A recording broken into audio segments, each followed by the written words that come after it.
My name is Christopher Kaczor, and I'm a professor of philosophy at Loyola Marymount University and honorary professor at the Word on Fire Institute. And today I'm talking about my article, Moral Systems, which is found online at ect.org. Today I'll be talking about four different moral systems, four different ethical outlooks. The first is duty-based ethics. The second is consequentialist ethics. The third is nihilistic ethics. And the last is virtue ethics. So there are four prominent approaches to ethics that dominate contemporary discussions of ethical matters. So when you're talking about particular issues like euthanasia or capital punishment, these four different views are often in the background of the discussion. And the four different views are represented by four key historical figures. The figure of Immanuel Kant, who is the founder of duty-based ethics. Now, I should say that Kant's view actually finds predecessors in Stoic thinking, but Kant is often held as the key representative of this duty-based view. Secondly, there's consequentialist ethics, and the most prominent advocate of this is probably John Stuart Mill. Again, this view of basing ethics on the consequences does have some ancient origins, but Mill is seen as the key figure in modernity for advocating consequentialist-based ethics. The third view that I'm going to talk about is a nihilistic view of ethics. This is a view represented by writers like Friedrich Nietzsche. Again, in the ancient world, there were sophists who held a similar view that there is no real basis for right or wrong, and that justice should be understood as the advantage of the stronger. But Nietzsche, again, brought this to contemporary view in a very vivid way. And the final view I'll be talking about is a view represented by Thomas Aquinas, virtue-based ethics. Like the other views that we've talked about, it also has an ancient analog. In particular, Thomas Aquinas drew on Aristotle and Augustine in formulating his virtue-based ethics. In the contemporary world, if you're looking for a much longer and more thorough overview of these various views and also other views, I'd suggest that you read the work of Alasdair MacIntyre. He has a book called A Short History of Ethics that goes through the views I'm talking about today, as well as many other views. And also his books After Virtue and Three Rival Versions of Moral Inquiry are great works that take into account these major views that I'm talking about, and also at book length, establish the reasonability of what he calls a Thomistic Aristotelian approach to ethics. Kant's famous opening line asserts that there's nothing in or outside the world that is good without qualification, besides a good will, which shines forth like a precious jewel. So the good will is inherently valuable, and nothing can undermine its value. Someone with a good will, for Kant, has something that's like a precious jewel, even if in the circumstances they can't exercise that will in a very effectual way. In thinking about the good will as being so valuable, this does have echoes in ancient philosophy, in particular with Plato's view that a good man cannot be harmed, and also with the Stoic view that the most important thing and the only thing that really matters is virtue. In Kant's view, he wants to highlight the importance of the good will, and he thinks that the will becomes good when it acts in accordance with duty. And for Kant, it's very important to act not only in accordance with duty, but out of duty. Not just pflichtmäßig, but also auspflicht. And what that means basically is that someone can do what duty demands, let's say not cheat someone in a business deal, but if they do that out of a desire to preserve their reputation or out of a desire not to be punished, then on Kant's view, that act has no moral worth. For an action to have moral worth, it has to be not only what duty demands, to be honest in a business deal, but also has to be done for the right motive, has to be done out of duty, for the sake of duty. So what is duty for Kant? Kant thinks of duty as obedience to a rational law that's binding on all rational creatures. And this law is binding on us in a categorical way, not just in a hypothetical way. So what is the difference between a categorical imperative and a hypothetical imperative? Well, a hypothetical imperative is an imperative that has an if clause before it. So if you want to be known for honesty in business dealings, then deal with people honestly. If you want to be healthy, then exercise frequently.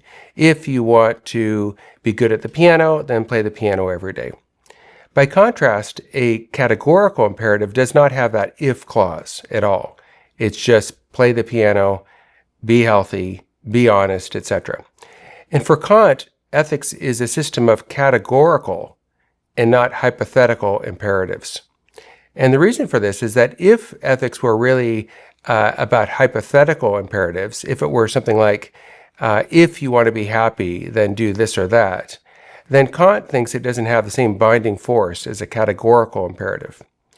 And so for Kant, ethics has to be always a system of categorical imperatives, rational laws that are binding on all rational creatures. So the moral law for Kant is a consequence of our ability to reason. He speaks of autonomy. And what he means by this is, in the literal sense of the term, auto, self, nomos, law. So autonomy is a self-given law.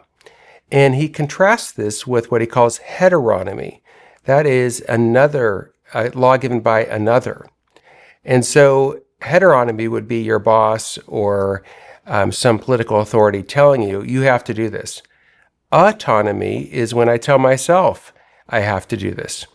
And you can see probably why Kant thinks of morality as a matter of autonomy rather than heteronomy, because of his idea that morality, properly speaking, has to always be about categorical imperatives rather than hypothetical imperatives. If the moral law were simply a matter of some outside authority coming in and saying, you better do this, or else I'll punish you, well, that would be a hypothetical imperative, right? If you want to avoid punishment, then you better do this. But for Kant, morality is not about hypothetical imperatives, but rather categorical imperatives. And so morality is really a self-given law. And it's not just any law, though. So Kant doesn't think that I can just legislate to myself anything I want, but rather it has to be a law that is a law of reason. And reason for Kant involves universalizability and involves objectivity. So reason shows, say, that 7 plus 5 equals 12. And we're not free to give ourselves a different mathematical law. That is the law of mathematics, let's say. And in a similar way, Kant thinks that the moral law is, like mathematics, objective and universal. So even though I give myself the law, I can't give myself just any law I want. I have to give myself the objective and universal law. This emphasis on autonomy and of the will being free has a kind of echo in the Middle Ages, where some late medieval thinkers like Occam thought of ethics as having to do with whatever it is that God wills. So God did in fact will that murder is wrong, that adultery is wrong, that theft is wrong, that idolatry is wrong. But on Occam's view, the only reason those kinds of actions are wrong is because God wills that they're wrong. But you could imagine God willing something else. Maybe God would will that murder is okay, or will that stealing is okay, or will that idolatry is okay. And if God wills that, then those things would be right. So Kant's view is similar in a certain way, that it has this emphasis on a self-given law in which the will determines what's morally right.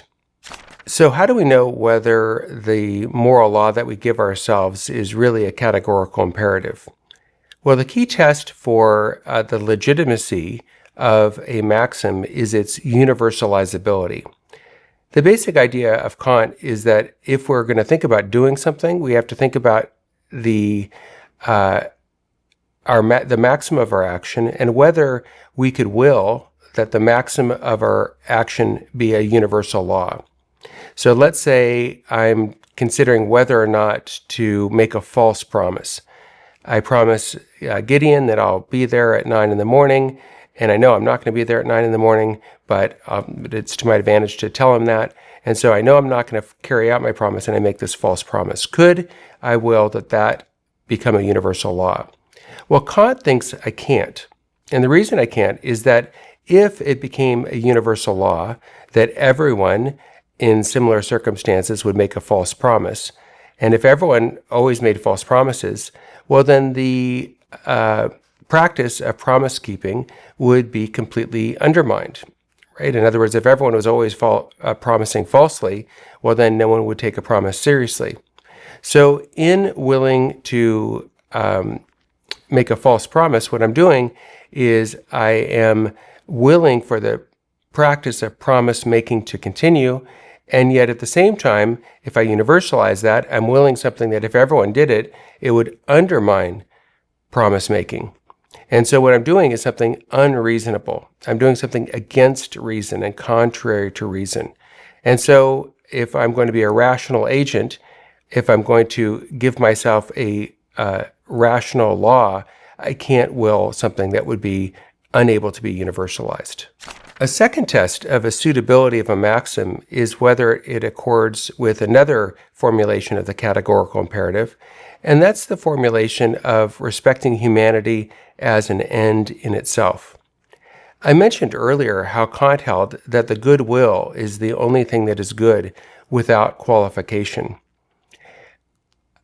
The good will is only possible for a being with rational nature, because only a being with rational nature can have a will.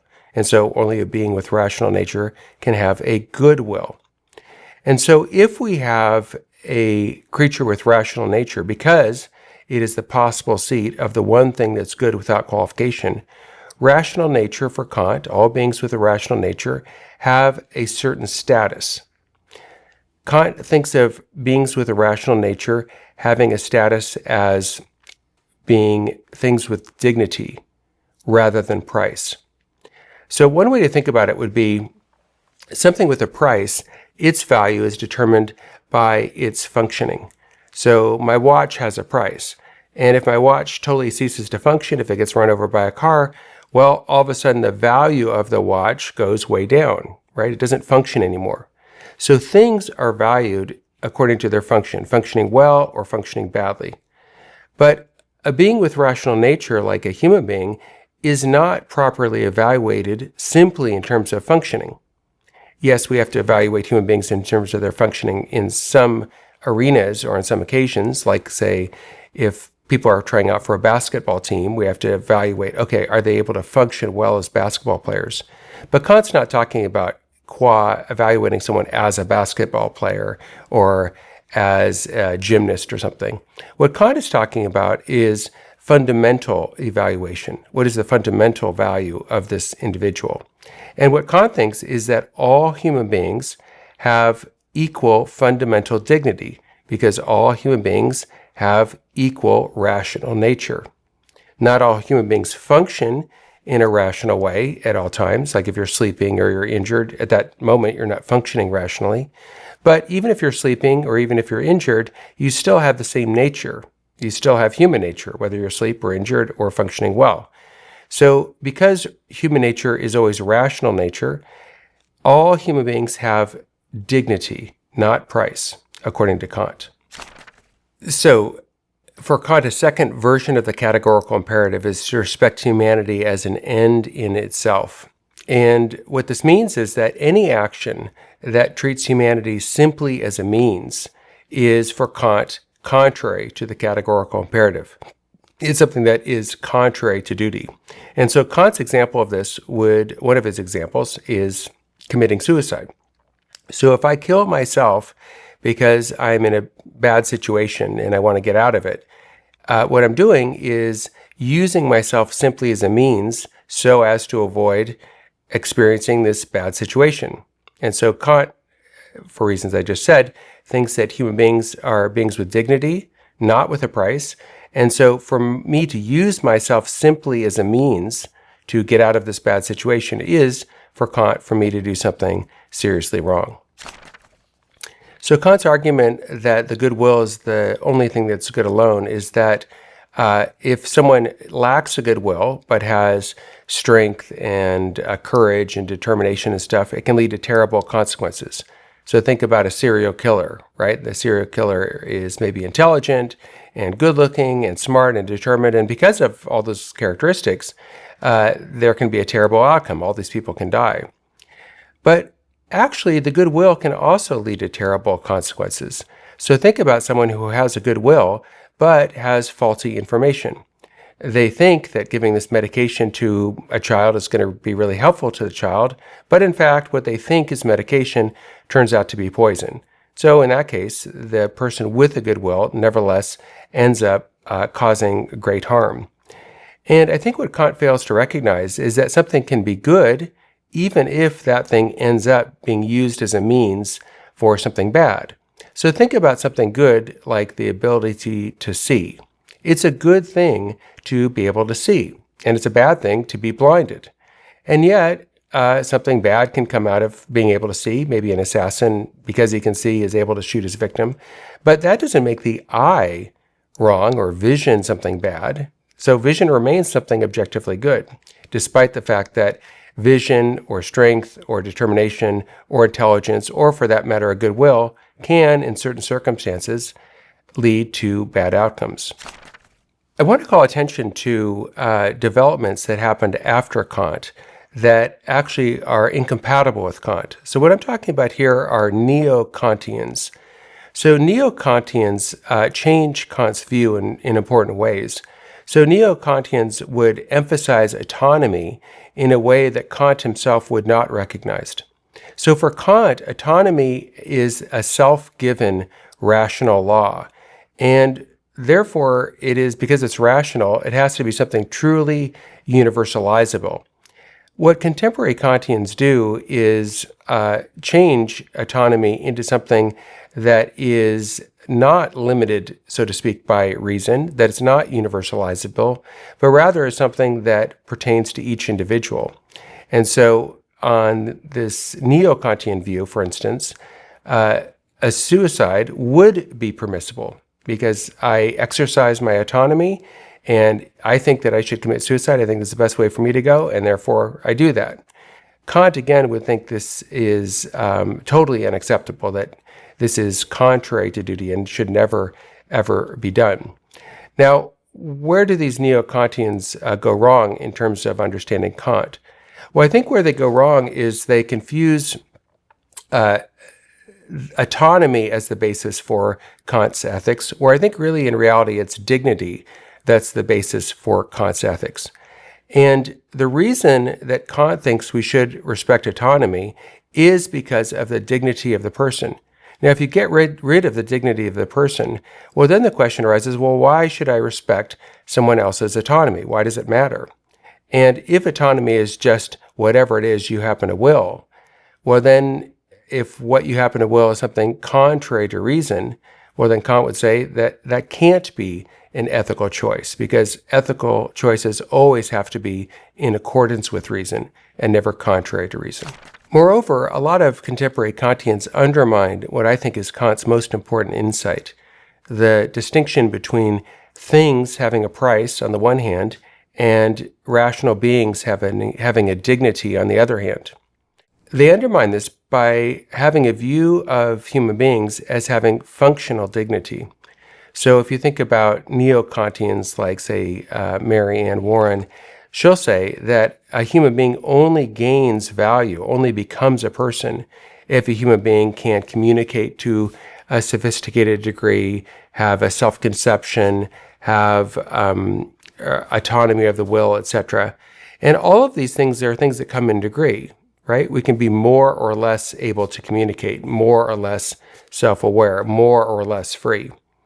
And so what these sorts of neo-Kantian views do is they make the value of a person akin to the value of a thing. So rather than having ontological value, the individual in question only has functional value that goes up and down based on their abilities to understand things, to communicate things, to be self-aware, etc. Finally, one last aspect of Kant's thought that I want to highlight is the issue of when rules conflict with each other. So Kant is going to draw a distinction between perfect duties, those sorts of rules that I need to always obey, and imperfect duties. So perfect duties would be exceptionless norms like to never kill an innocent person, to never commit suicide, to never lie, to never make a false promise. And Kant thinks that we should always obey these rules. On the other hand, there are imperfect duties. So imperfect duties would be things like help people when you can, develop your talents. And these sorts of norms are norms that we don't always need to obey. We don't always need to follow. So maybe I could have been a good violinist or something, and I didn't nurture that talent. So I think Kant would say, well, that's not necessarily wrong. It would be wrong to, waste your days and not do anything worthwhile. But if you have a talent for violin and you have a talent for piano and you choose to develop the talent for piano, well, there's nothing wrong with that. So these imperfect duties are things that you do if you can, you do if the circumstances warrant it, but you don't always need to do. Some scholars have argued that Kant's categorical imperative ends up becoming a kind of consequentialist ethic. And the reason that they think this is that if you think about the example of making false promises, and Kant would say that you can't do this because you can't will that the maxim of your action be made a universal law. And that sort of idea that what if everyone did that? What would be the consequences of everyone doing whatever it is you're thinking of doing? That sort of way of reasoning ends up being a kind of consequentialist ethic, where really it's not the maxim of your action that's doing the work, but it's the maxim of your action along with what you foresee would be the consequences of everyone following out that action. And so let's turn now away from a Kantian duty-based ethics and turn more towards a consequentialist ethics. Utilitarianism is a form of consequentialist ethics, and utilitarianism has as its first principle that we have a duty to bring about the greatest happiness for the greatest number. And the most prominent utilitarian probably is John Stuart Mill, who developed the views of Jeremy Bentham and advocated not just for utilitarianism as a philosophy, but also for it to be enacted in legislation in Great Britain. So utilitarianism commonly distinguishes between act utilitarianism and rule utilitarianism. And the difference is this, that act utilitarianism has as its first principle, do whatever act brings about the greatest happiness for the greatest number. By contrast, rule utilitarianism holds that we should follow the rules that bring about the greatest happiness for the greatest number. So you might say, well, what's the real difference between these two things? Well, if you have a rule utilitarianism view, well, then there'd be certain rules that you should always obey. And you might say one of those rules might be, don't murder innocent people. Why? Well, because the rule, don't murder innocent people, is the kind of rule that brings about the greatest happiness for the greatest number. By contrast, if you're an act utilitarian, then you do whatever action brings about the greatest happiness for the greatest number. And there could be a case where the greatest happiness for the greatest number would be served by putting to death an innocent person, by murdering someone. And so murder would be always wrong on a rule utilitarianism view, but murder that is intentional killing of an innocent person would not necessarily be always wrong on an act utilitarian view. So you can see right away how this view is, the act utilitarian view is very contrary to Kant's view, right? Because for Kant, any action that is contrary to the categorical imperative, any action that treats humanity simply as a means would be something that we shouldn't do. Mill's argument for utilitarianism begins with the idea that human beings are seeking happiness. And that's certainly true. Each one of us does want to be happy. And Mill takes a further step by saying that the happiness of each individual is tied to the happiness of others. I am not going to be very happy if bad things happen to my wife and my kids, and likewise, they won't be very happy if bad things happen to me. So the idea would be that the happiness of the individual is necessarily linked to the happiness of others. Now, what does Mill mean by happiness? Well, he defines happiness in terms of pleasure. He thinks that pleasure and the lack of pain just are what we mean by happiness. And if we say, well, for me, my happiness consists in friendship, what Mill would say is, well, yeah, you want friendship because of the pleasure that friendship brings. Or if you say, for me, happiness consists in victory in athletics or something. And he'd say, well, yeah, but victory in athletics really is about the pleasure you get from winning or the pain you'd get from losing. The initial plausibility of utilitarianism is in its appeal to happiness. And I think that this appeal to happiness actually ends up being a weakness of utilitarianism when we understand happiness as Mill does, as being just pleasure. Now, if we think of pleasure, the utilitarian Jeremy Bentham thought that all kinds of pleasure were exactly alike.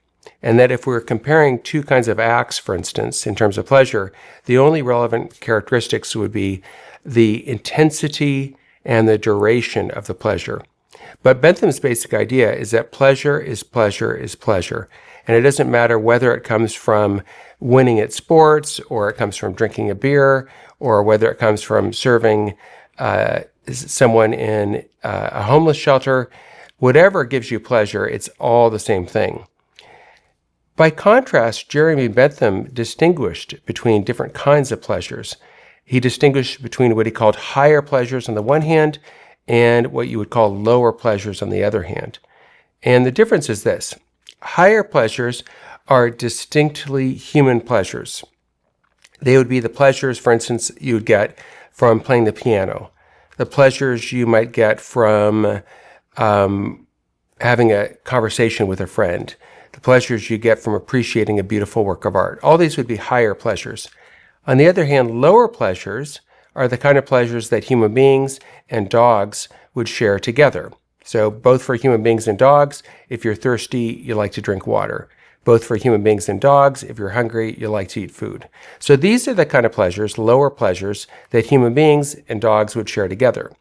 And what Mill said is that the higher pleasures have superior quality over lower pleasures. So in other words, rather than just intensity and duration of pleasure, Mill throws in another characteristics, which would be quality. So the higher quality pleasures are to be preferred to the lower quality pleasures. And he says that we are to prefer the higher quality pleasures because anyone, he says, who has had experience of both higher quality pleasures and lower quality pleasures prefers the higher quality pleasures. As Alistair MacIntyre pointed out in After Virtue, Mill's distinguishing of higher quality pleasures and lower quality pleasures opens the door to a more robust critique of utilitarianism. So, indeed, there are differences among quality pleasures, and it's not just higher quality pleasures, but even among higher quality pleasures. So the pleasure someone gets from a good conversation with a friend is just a different kind of thing than the pleasure that you get from looking at a beautiful work of art. And that's just a different kind of thing than the pleasure you get from helping those in need. So in fact, each different kind of activity that we can engage in has a different kind of pleasure. And because we have so many different kinds of pleasures that we can engage in, to try to assess what to do on the basis of pleasure is going to be really impossible and quite cumbersome because we have all these different forms of pleasure.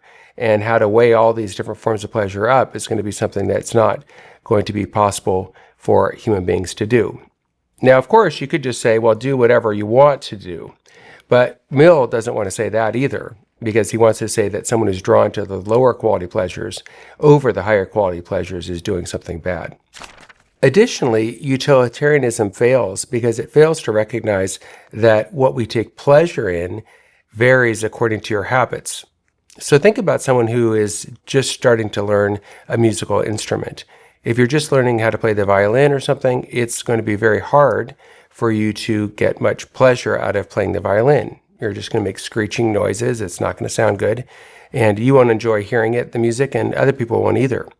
But if you become habituated to playing the violin and you become very good at playing the violin, well, then eventually you would enjoy playing the violin, and other people would enjoy hearing you too.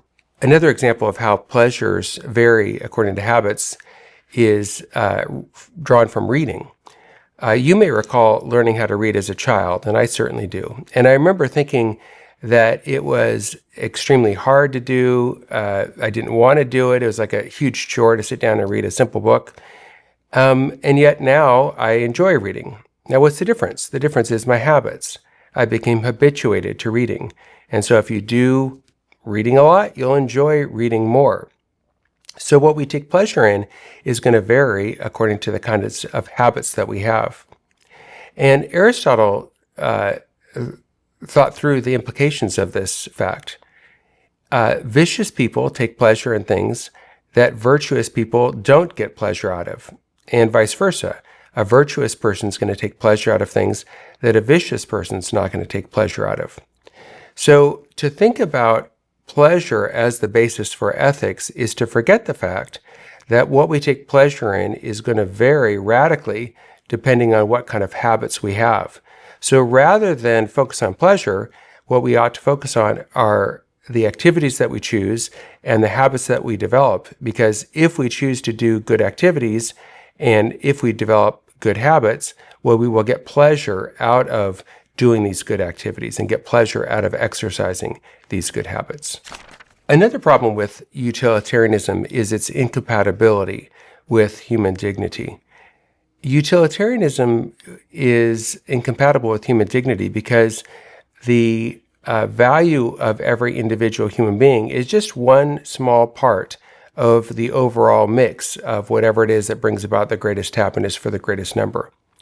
And so what this means is that it can, on occasion, not just be permissible, but even a duty to kill innocent human beings if killing those innocent human beings is going to bring about the greatest happiness for the greatest number.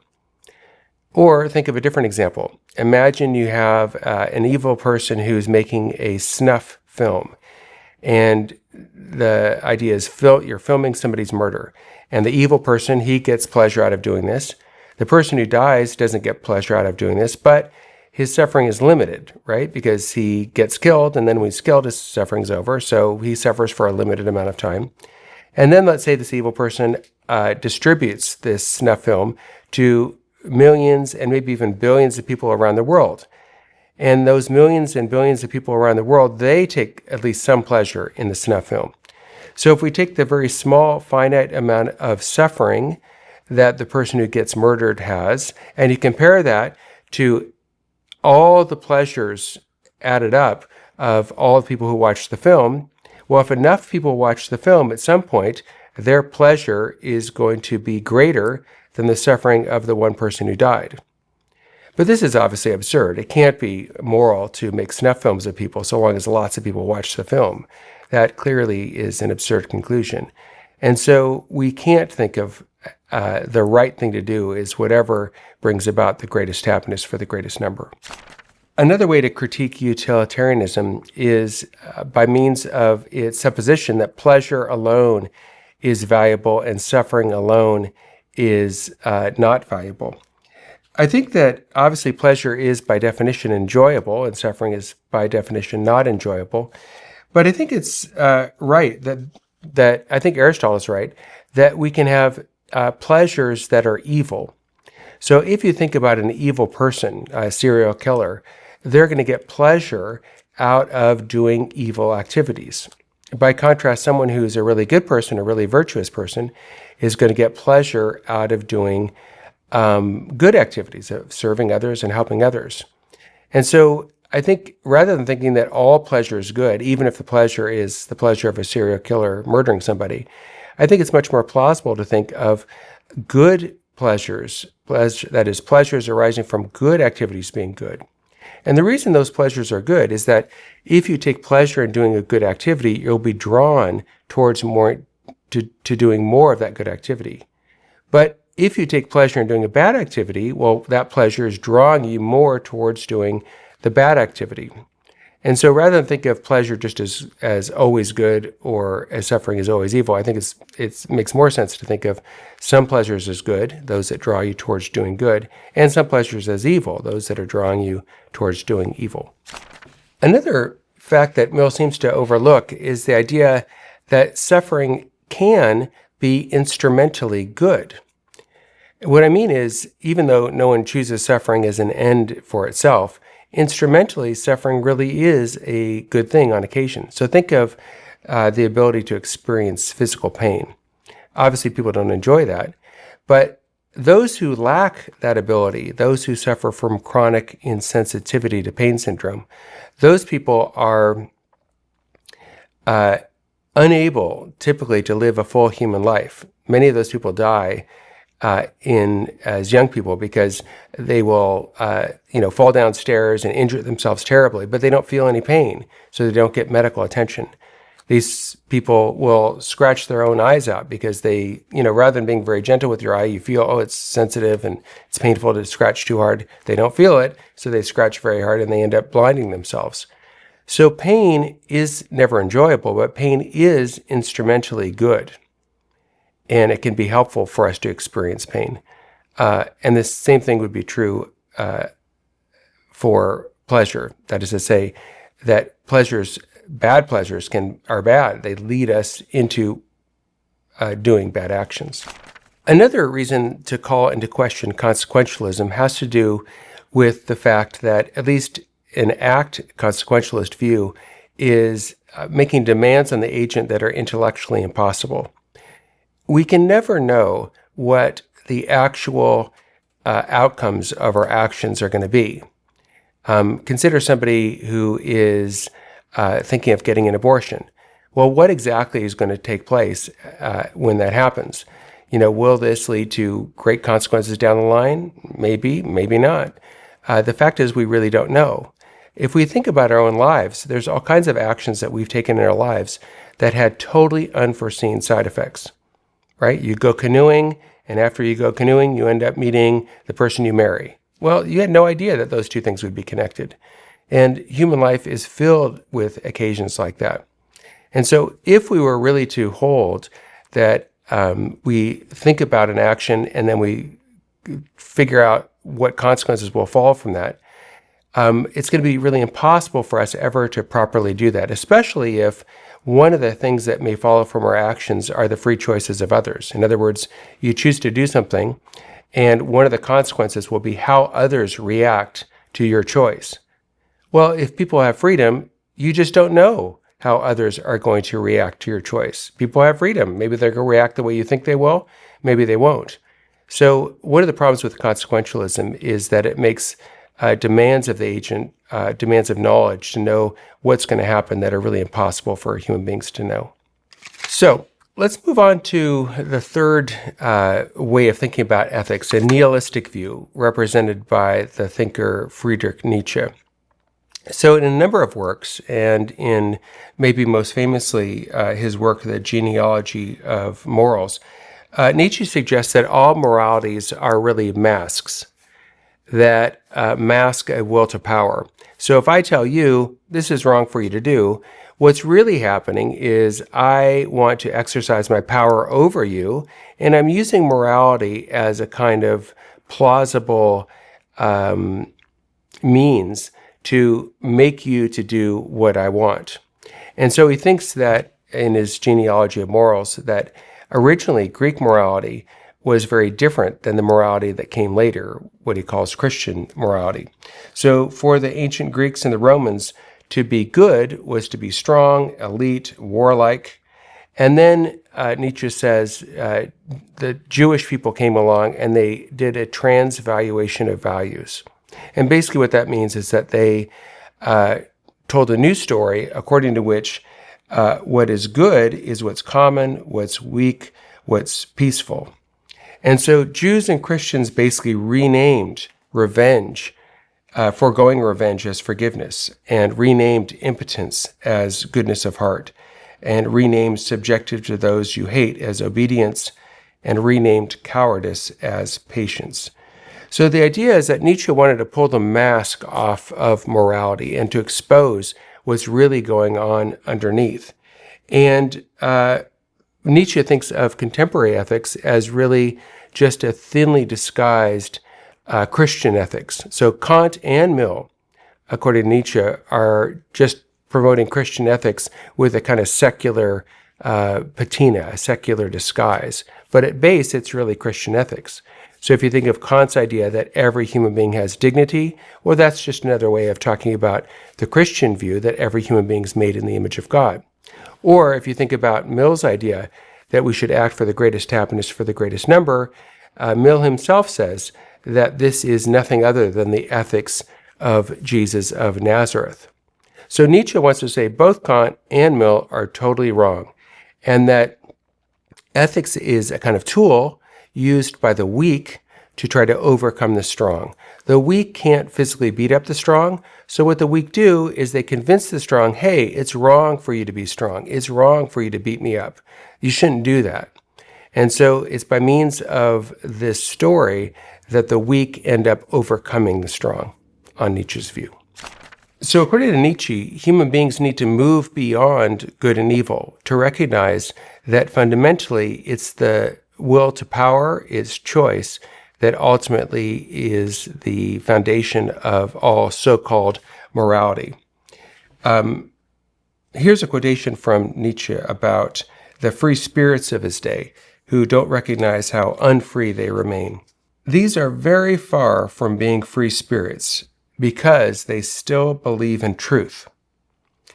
When the Christian crusaders in the East fell upon that invincible order of assassins, that order of free spirits par excellence, the lowest rank of whom lived lives of obedience like which no monastic order has ever achieved, somehow or other, they received an inkling that the symbol and watchword which was reserved for the highest ranks alone as their secretum. Nothing is true, everything is permitted. So in Nietzsche's view, nothing is true, and therefore everything is permitted.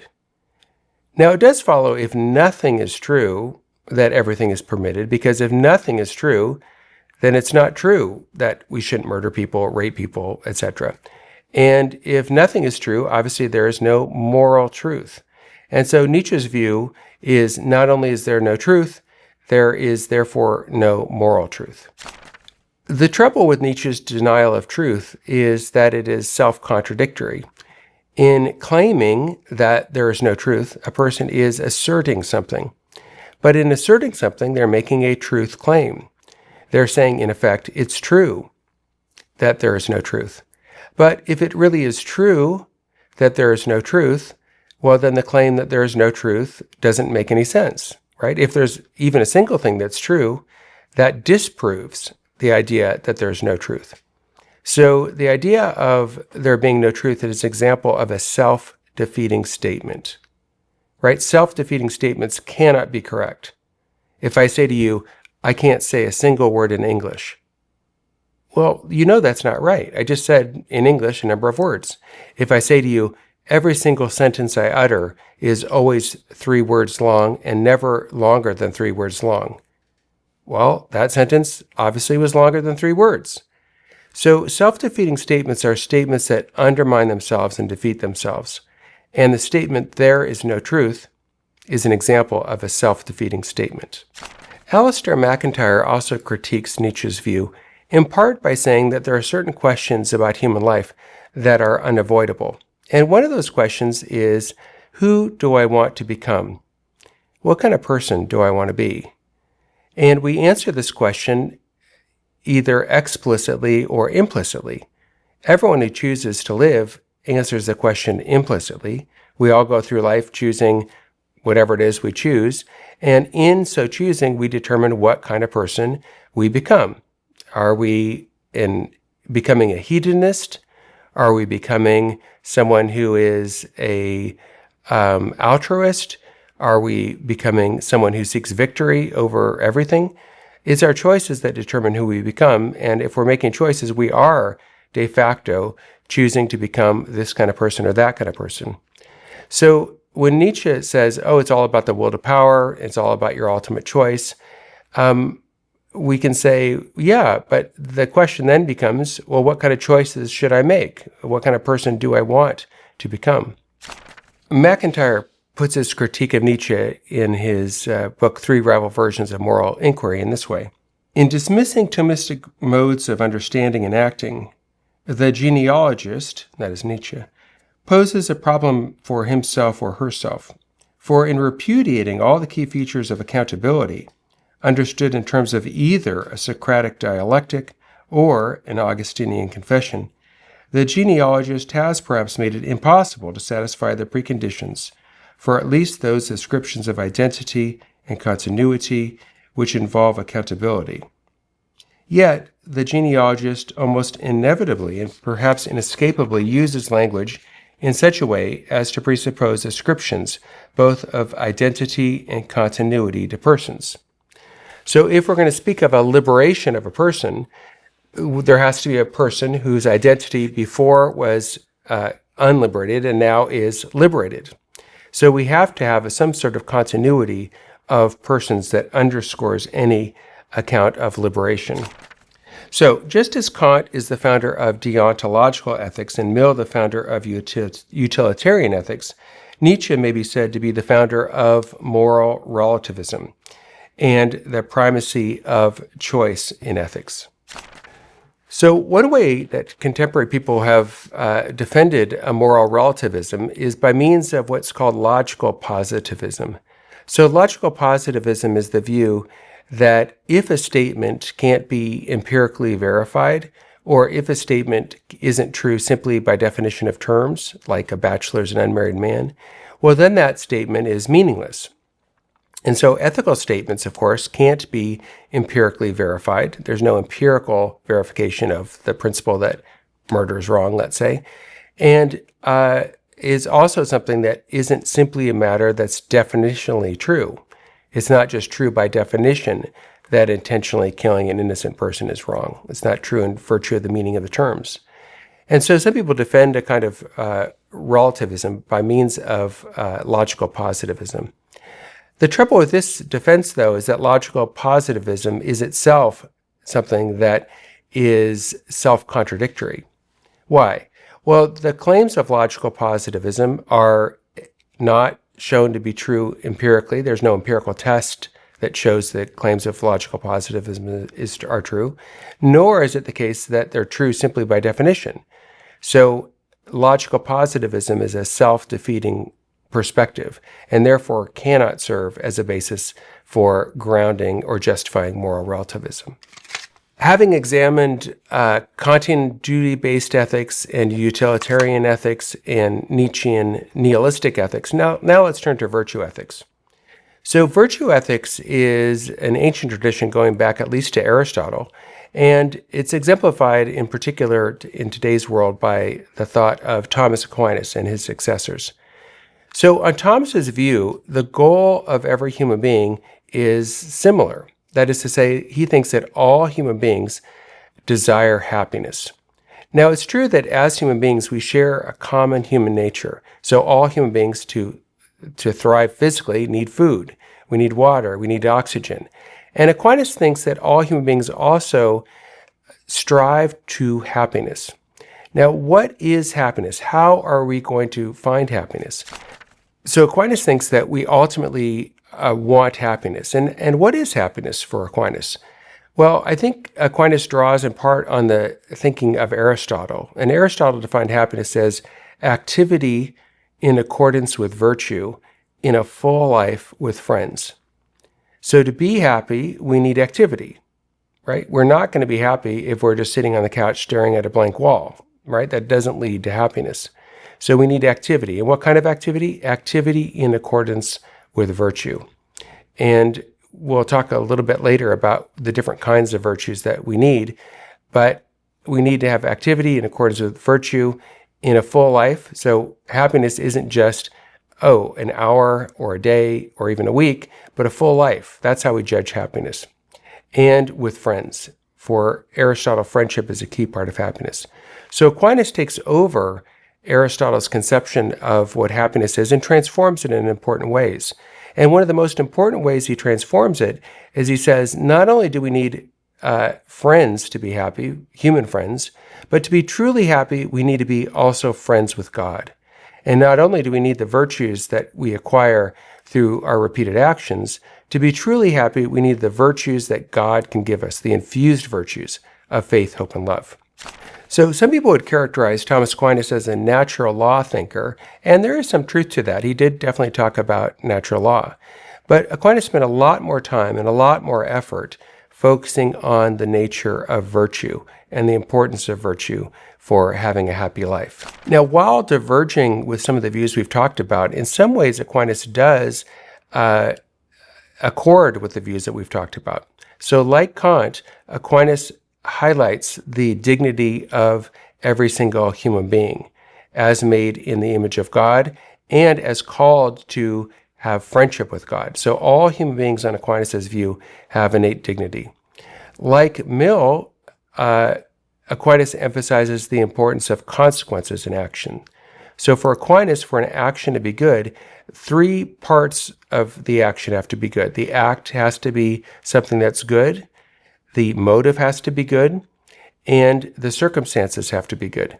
So if you have an action that brings about terrible consequences and the circumstances therefore are not good, Aquinas would say the action's not a good action. And like Kant, he thought that the motive of an action was important.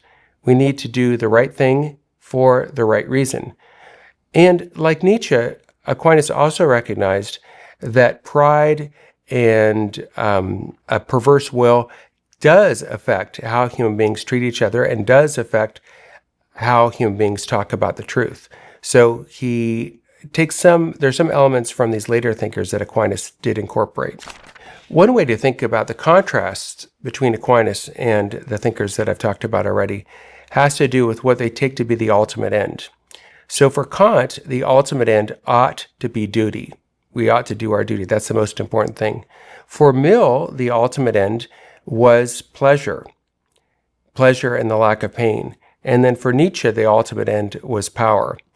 And I think for Aquinas, each of these views is ultimately mistaken. So he disagrees with Kant in that he thinks that, in fact, what human beings do desire is happiness. We can't help but desire happiness. Just like if we're hungry, we can't help but to desire food. It's just part of being human. And for Kant, of course, duty is not something everyone does, in fact, desire. A good person desires to do what duty demands, but many people don't. Against Mill, he thinks that it is not the case that pleasure is the ultimate end. That is to say, we do desire pleasure, of course, and a good person desires pleasures that are good, and a bad person desires pleasures that are bad, but the ultimate goal of life isn't pleasure. And this is a bit confusing because, of course, a happy life is going to be a pleasurable life. But Aquinas' way of thinking about it would be that that the activity of good activity, the activity that constitutes happiness, has pleasure, but the pleasure is a little bit supervenient on the activity. So it's a little bit like this. If I go jogging, I'll perspire, but the perspiration is supervenient on my activity of jogging. And so in a similar way, someone who has a happy life, someone who's doing good activity, does have pleasure in the activity, but the pleasure is supervenient on the activity. This is an important point because different kinds of activity give rise to different kinds of pleasures. And so a vicious person is going to experience pleasure in doing vicious activity. And yet Aquinas would say that that's very much a bad thing and very much not the ultimate human end. So Aquinas' understanding of the ultimate end is that it is not doing your duty, it's not pleasure, and he thinks it's not power. So is power a good? Yeah, it's good to be able to do things. It's good to be able to choose things. But it isn't the ultimate good, and it's not even an end in itself. It's a means to an end, right? We want power for the sake of doing whatever. We want to be able to choose for the sake of choosing whatever.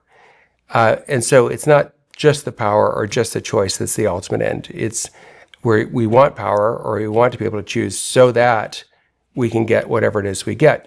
And so the ultimate end ultimately has to be happiness. Here's a way to think about it too. Consider two options. The first option, you're incredibly happy. The second option, you're not incredibly happy, but you have tons of power. Now, which option is most choice-worthy? Which one would you prefer? Would you rather be the most powerful person in the world? You're the president of the United States or whatever, and you're totally miserable? Or you're not the most powerful person in the world, you're just a regular person, but you're incredibly happy? Well, it seems obvious that to be incredibly happy is more choice-worthy. It's what we would all want, more than just having incredible power. Let's return to the notion of pleasure as the ultimate end. John Finnis shows the limitation of the value of experience, including the experience of pleasure, in the following passage. He says, "Suppose you could be plugged into an experience machine, which, by stimulating your brain while you float in a tank, would afford you all the experiences you choose, with all the variety, if any, you would want. But you must plug in for a lifetime or not at all. Would you choose to plug in for the sake of a lifetime of nothing but pleasure, as imagined in early utilitarian tradition, of thrills or pleasurable tingles or other internal feelings?" And Finnis thinks that you're going to answer that question, no.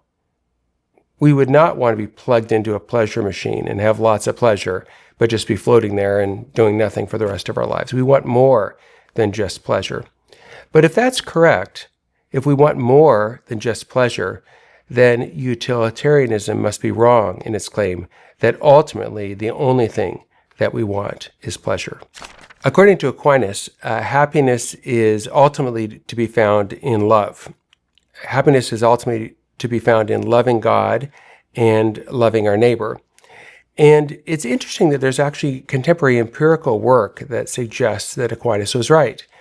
If you look at people who self-report the highest levels of happiness, those are the people who have loving relationships with others and loving relationships with God.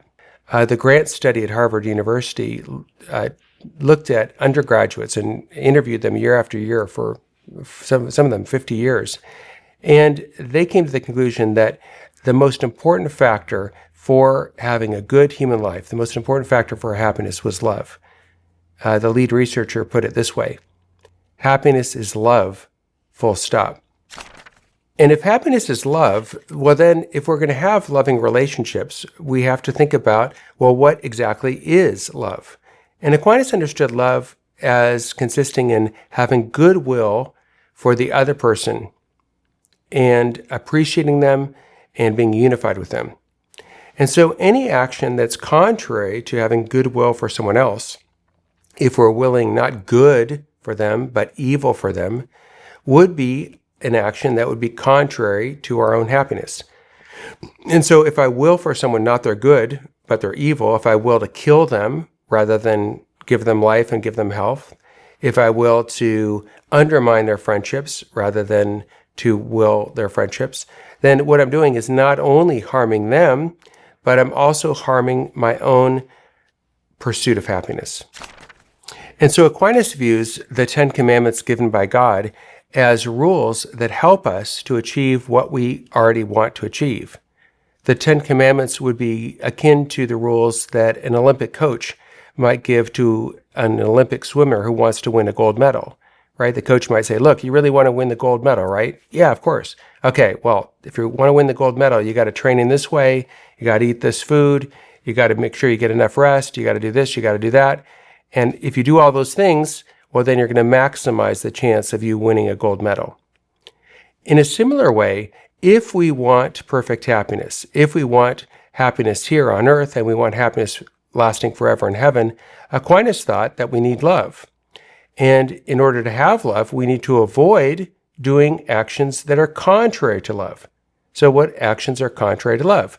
Well, murdering somebody is contrary to loving them. Stealing from them is contrary to loving them. Committing adultery with their spouse is contrary to loving them. Bearing false witness against them is contrary to loving them. So the second tablet of the Ten Commandments is all about helping us to avoid those actions which are going to undermine love. And the first tablet of the Ten Commandment is about honoring God and loving God. And our happiness consists in loving both God and human beings. And for Aquinas, these two loves always and necessarily go together. We can't really love God if we don't love human beings. If I say, oh, I love God so much, God's so important to me, I really love God, and yet I hate the image of God that I find in other human beings, there's a fundamental contradiction that I'm embodying. So if we really love God, we'll also love the image of God that we find in others. And if we love the image of God that we find in others, that would involve having goodwill towards all human beings.